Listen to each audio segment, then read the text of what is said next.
এটা রিয়াজ না? রিয়াজ তুই এখানে? তুই বলে সৌদি তাজ হোটেলে কাজ করিস? সে কথা বলিসনি ভাই, একদিন চুড়ি নেবে, চুড়ি ভালো ভালো চুড়ি আছে। ও বৌদি, চুড়ি লাগবে নাকি? না।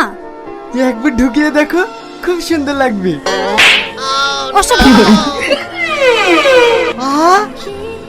আমি রিয়াজ, তোর ভাগ্য তো খুলে গেছে। এবার কি করি? কি করি? আই দি।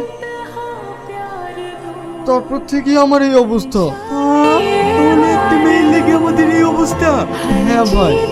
এই ভাই, এইটা জানালা দেখে চিঠি ফেলিছে। দেখ দেখ কি লেখা আছে। তোমাদের সঙ্গে কথা বলতে আমার খুব ইচ্ছে করে, তো কি করবো বলো? আমার যে দৈত্য স্বামী আছে, তার ভয়ে কথা বলতে পারি না। তা ও দৌড়তে লেগে আমাদের কোনো কাজ হচ্ছে না। দৌড়টাকে আগে সরাতে হবে। শোন, চাকর আজকে রাতি করতে হবে, তোরা সবাই তৈরি থাকবি।